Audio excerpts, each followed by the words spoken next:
Una sa lahat, Terminal 2, papuntang Terminal 3, 1,260, ganon? Hindi tayo sa gasolina pabalik, ma'am.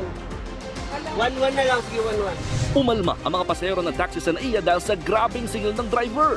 Budol naman kayo. Hindi budol yan, pinanawalan ko nga. Ano? 1,200 piso papunta lang sa isa pang terminal. Nakarating ang video na yan sa Transport Department. Ang parusang kakaharapin ng tsuper, abangan! Pilipinas sa 5:30 na. Ito na mga bumabanderang balita. News 5 exclusive, walang kay-kaibigan. Pangulong Marcos binala ng mga opisyal na hindi ginagawa ang kanilang trabaho. If you're not helping, get out of the way. Okay? Kung di mo kami tutulungan, basta umalis ka na lang dito. Gawin mo yung gusto mong gawin. Isa pang News 5 exclusive, sino ang dapat mag-inhibit? VP Sara binanata ng mga nananawagang huwag sumali sa impeachment trial ang mga senador na malapit sa kanya. At sibakan sa PNP, 8 hepe sa Metro Manila tinanggal sa pwesto ni PNP Chief Torre.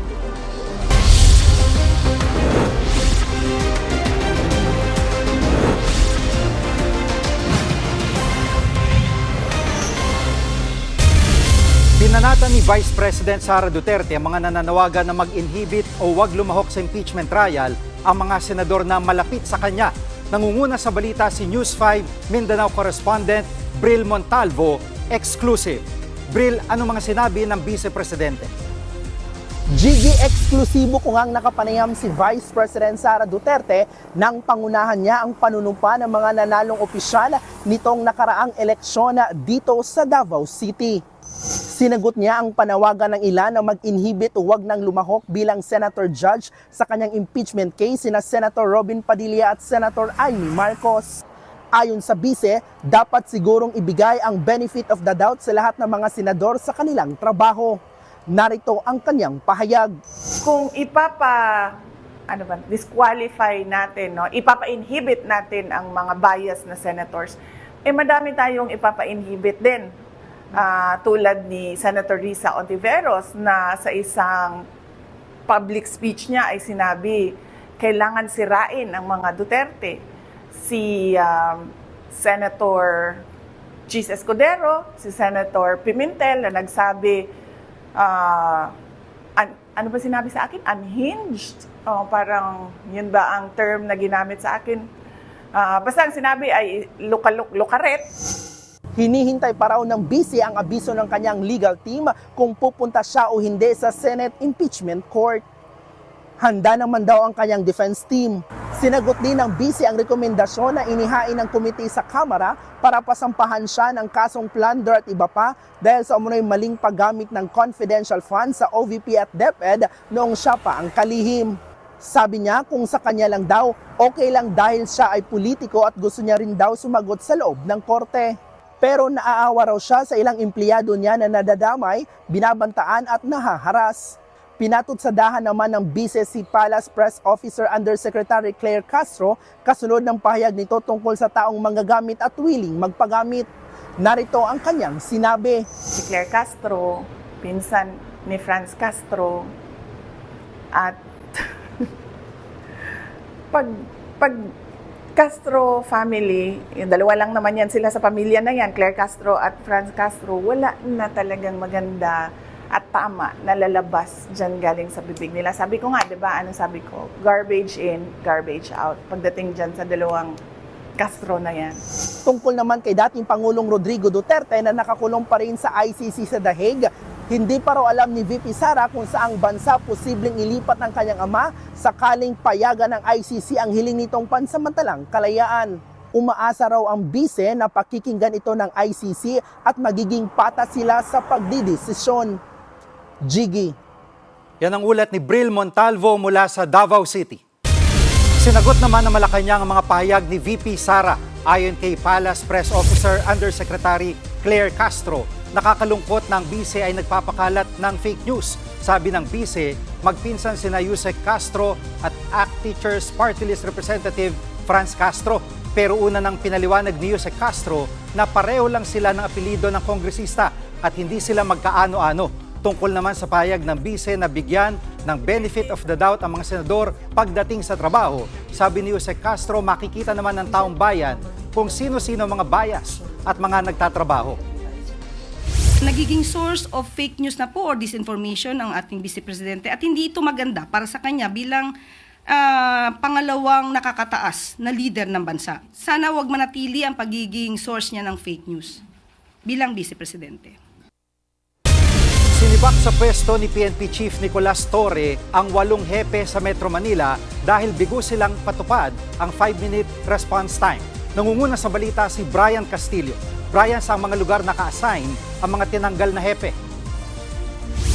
Jiggy, 2 linggo matapos maupo bilang PNP Chief ay nagsimula na yung sibakan sa hanay ng mga opisyal ng PNP sa ilalim nitong si PNP Chief Police General Nicolas Torre III. 8 Chief of Police sa Metro Manila yung kanyang inalis na sa pwesto. Ayon kay Torre, bigo yung mga tinanggal na hepe na ipatupad yung kanyang direktiba na 5-minute response time para sa lahat ng mga tawag na natanggap ng PNP sa pamamagitan ng kanilang 911 emergency hotline. Narito ang kanyang pahayag. It is our commitment to the President and to the Filipino people. So if they can cope up with it, if they can step up to that standard, we will look for commanders who will do so. Gate ni Torre, talagang hindi magiging epektibo itong agarang pagresponde ng mga pulisya kung hindi maayos na mamanduhan ng mga ground commander yung kanilang mga tauhan. I want them to actually command, not only figuratively, but literally, they can issue the command over the radio, over any communication na kung gusto nila. Pero dahil nationwide itong 911 emergency hotline, hindi lang daw sa Metro Manila gagawin itong sibakan ng mga hepe na hindi makapapasa sa pamantayan na ipinapatupad ng pulisya. There will be more because I was there in Central Visayas yesterday, in Iloilo, and may mga nakosyon ako mga provincial director doon. We will declare those positions open so that mabigyan naman ng pagkakataon ang ibang mga interesado at qualified at sa tingin natin ay kayang gawin yung ating pamantayan. Jiggy, nauna nang sinabi ng PNP Chief na plano munang ipatupad sa loob ng ilang buwan itong 5 minutong police response time bago yan ibaba pa doon sa pinaka-target na 3-minute response time ng PNP. Yan muna ang latest mula dito sa Camp Crame. Balik sa'yo, Jiggy. Yan ang ulat ni Brian Castillo mula sa Camp Crame. Pinala ni Pangulong Bongbong Marcos sa mga opisyal ng gobyerno na hindi ginagawa ang kanilang trabaho. Wala raw kaibigan sa kanyang administrasyon. At live mula sa Mandaluyong, nangunguna sa balita si News 5 News anchor Cheryl Cosim, exclusive. Cheryl, una sa lahat, bakit nagpaulak ng panayam si Pangulong Marcos? Oo, Jiggy, actually, naimbitahan ang News 5 para magkaroon ng pagkakataon nga na makausap ang Pangulo. Umabot din ito ng mahigit actually, almost 2 hours, 1 hour and 40 minutes nakausap natin si Pangulo at napakarami nating napag-uusapan katulad dyan ang PNP Chief General Torre, yung Siquijor issue, San Juanico Bridge, napakaraming issue doon sa loob ng halos 2 oras na pakikipag-usap natin kay Pangulong Bongbong Marcos. At Cheryl, itong interview, saan to ginawa at sino ang kasama ng Pangulo dito? Tayo nagtungo sa Bahay Pangarap na tinatawag na raw ngayon na Bahay Pangulo. Very limited yung mga tao, nakita natin doon. Sinalubong tayo ni PCSO GM Mel Robles. Nakita natin doon si Yusek Claire Castro. Naroon din si Secretary Vince Dizon and a couple of people from PCO and also isa sa PMS. Konti lamang talaga yung mga taong nakita natin doon, Jiggy. At Cheryl, ano yung pinaka-tumatak dito sa mga sinabi ng Pangulo sa panayam at napag-usapan ba yung tungkol kay VP Sara at kay Senator Amy? Pinakatumatak siguro yung na on probation pa rin talaga ang entire government. Ang sinasabi niya, walang kaibigan. Kung hindi ka nagpe-perform, get out of the way so I could do my job. Yun yung sinabi ng Pangulo.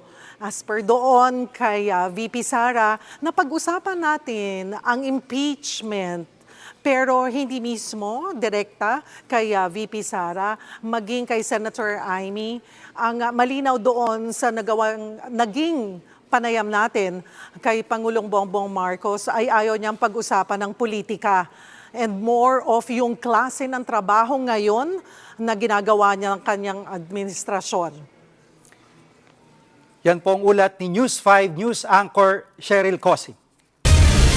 Susunod, bullying at seguridad sa mga paaralan ngayong pasukan, pinatututukan ni Pangulong Marcos. At eskwelahan na sunog isang araw bago ang balik eskwela. Diyan lang kayo mga kapatid, dapat una sa lahat.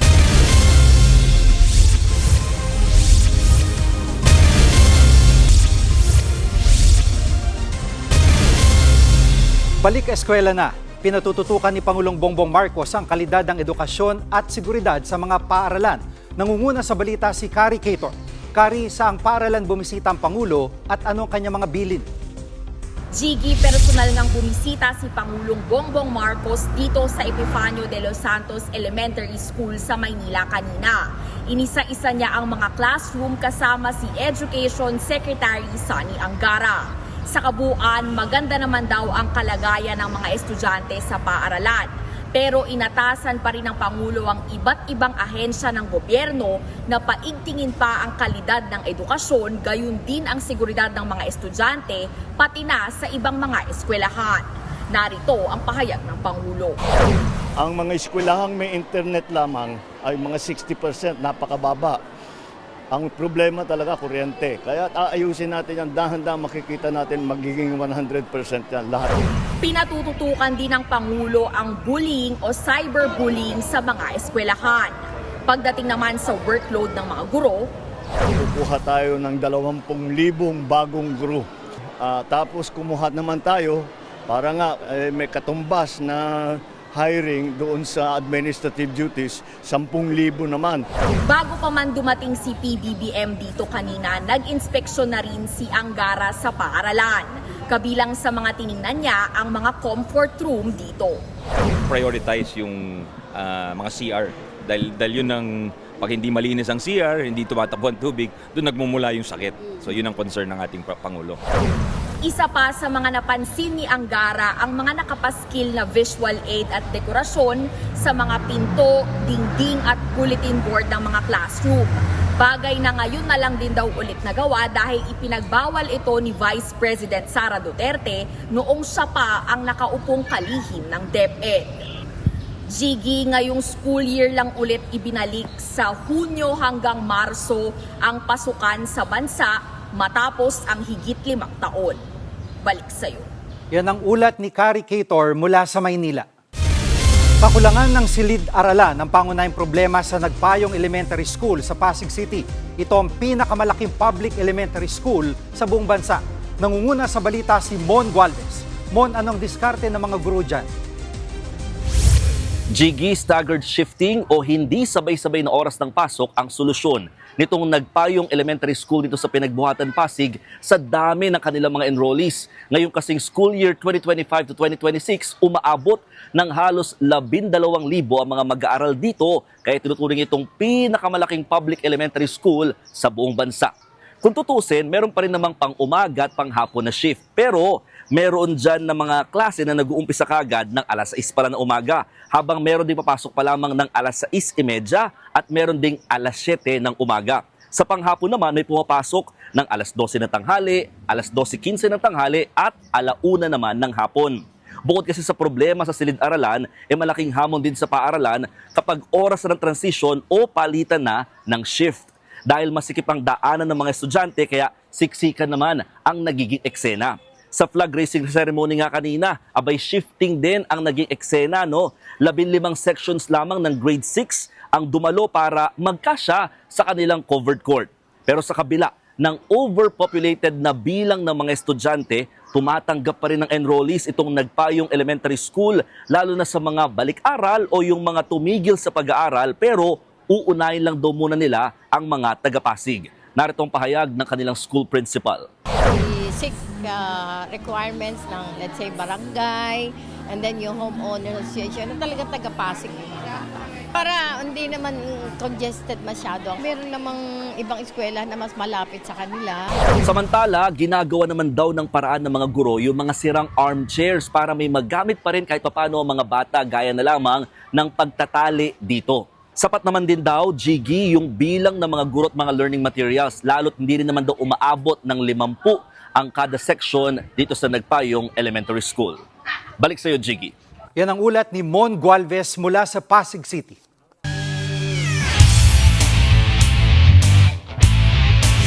Para sa mga nangungunang balita sa sports, makakasama muli natin ang kapatid nating si Diego Dario. Diego. Thank you, Jiggy. Na-secure ng San Miguel Beermen ang twice-to-beat advantage sa PBA Philippine Cup matapos tambakan ang Northport Batang Pier. Maagang nakabuo ng bentahe ang San Miguel at hindi na yan nahabol ng Northport. Top scorer ng SMB si CJ Perez na nakascore ng 24 points. Makakalaban ng SMB sa quarterfinals ang defending Philippine Cup champions na Meralco Bolts.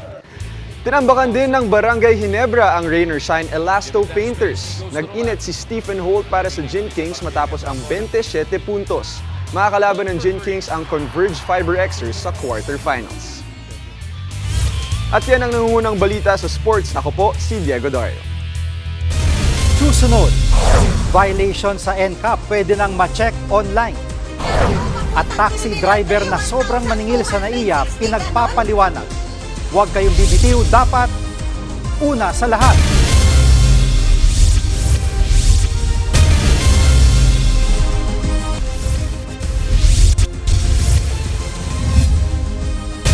Paano ba malalaman kung may violation sa No Contact Apprehension Policy o NCAP? May website at application ang inilunsad ang MMDA para dyan. Live mula sa EDSA Guadalupe, nangunguna sa balita si Gerard de la Peña. Gerard, paano ba gamitin tong website at app? Sige, ito nga yung May Huli Ka web app ng MMDA version 2.0.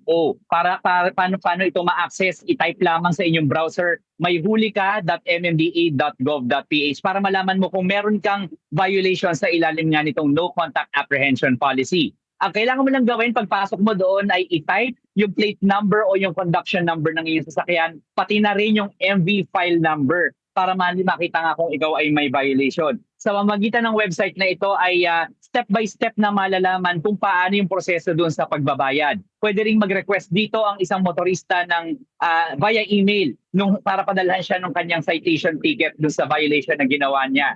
At pwedeng magbayad ng personal ng isang motorista doon sa mismong opisina ng MMDA sa Julia Vargas Avenue dyan sa Pasig o di kaya doon sa satellite office sa Robinson's Galleria dyan sa Ortigas Avenue dyan sa Quezon City. At maaari naman ding magbayad nga ng mga fine gamit yung electronic platforms katulad ng Maya, ng Bayad App, ng GCash o kaya yung online payment platforms ng MMDA. Alam mo, Jiggy, pinag-aaralan din ng MMDA yung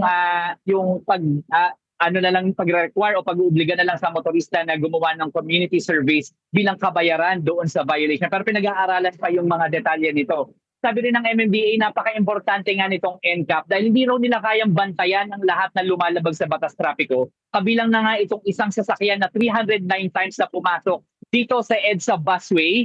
At ang 9 na beses dyan ay ginawa niya noong naibalik na nga itong NCAP simula nitong Mayo. At nakikipag-ugnayan na nga raw ang MMDA sa LTO para ma-revoke ang license ito. At Jiggy, bukod sa NCAP ay pinag-aaralan na rin ng MMDA, nakikipagtulungan ito sa PNP kung paano magagamit ang mga CCTV camera nila doon sa pagsawata ng krimen. HD kasi high definition ang mga camera ng MMDA na nakakalat sa mga pangunahin lansangan dito sa Metro Manila. Jiggy.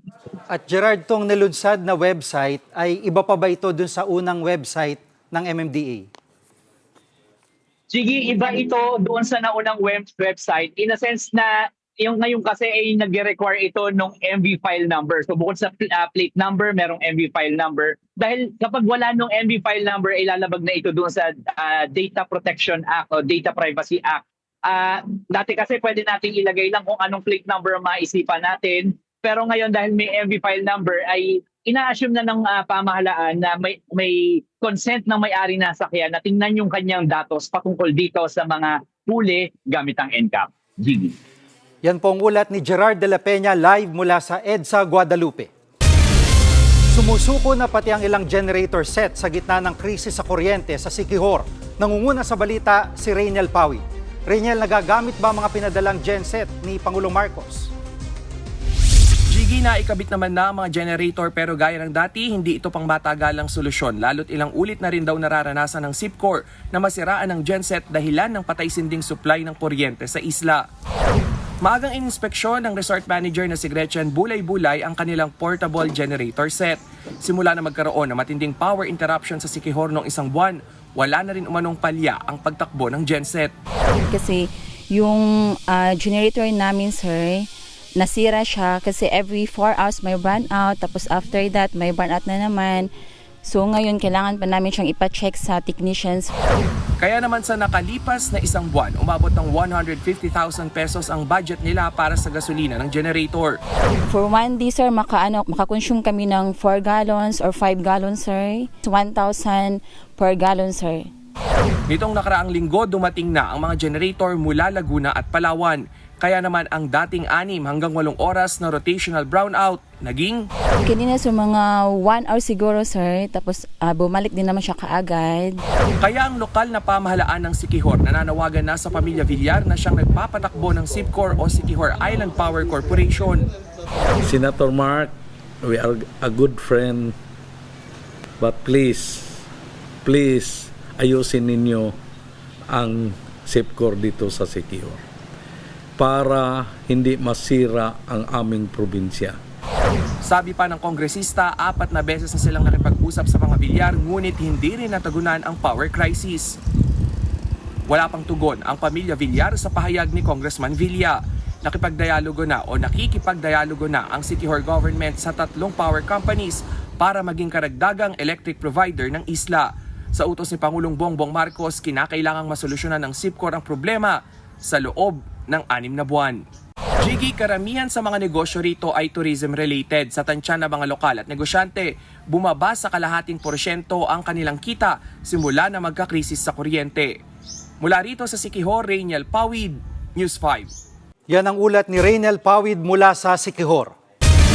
Sa ibang balita, umakyat na sa 12 mga Pilipinong nasugatan sa pag-atake ng Iran sa Israel.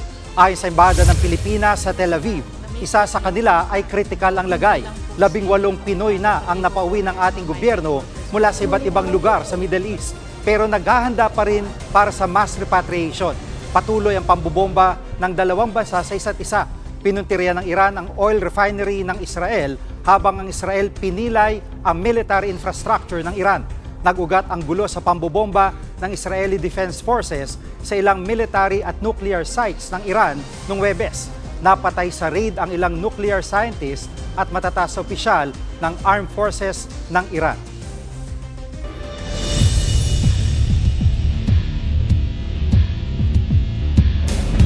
Narito ang mabilis na pasada sa iba pang mga balita. Bago pa man nasimula ng mga klase, sumiklab ang sunod sa isang paaralan sa Quezon City. Natupok ang ilang classroom. Sa kabila nito, tuloy pa rin ang orientation at klase ng mga estudyante. Sinalakay ng NBI ang isang bahay sa Tarlac kung saan ginagawa ang live sex show ng mga menor de edad online. Timbog ang 2 babaeng sospek, pawang mga dayuhan ng kanilang mga parokyano. Sinagip ang 10 biktima na kaanak pa ng mga sospek. Patay ang 7 taong gulang na batang lalaki matapos ma-hit and run ng pickup truck sa Lingayon, Zamboanga del Norte. Naglalakad sa gilid ng kalsada ang bata nang mabangga ng sasakyan. Pero ang pick-up, imbis na tumigil, tinakasan lang ang biktima. Dinala sa ospital ang bata pero dead on arrival. Ito, papuntang Terminal 3, 1,260, ganon? Pinagpapaliwanag ng DOTR ang isang taxi driver na nag-viral dahil sa paniningil ng sobra sa mga pasahero. Higit 1,000 pisong sigil niya sa biyahe mula na NAIA Terminal 2 papuntang Terminal 3. Umalma naman ang kanyang mga sakay. Mon Gualvez, News 5. Mga bumabanderang headlines, alam mo na, dapat una sa lahat,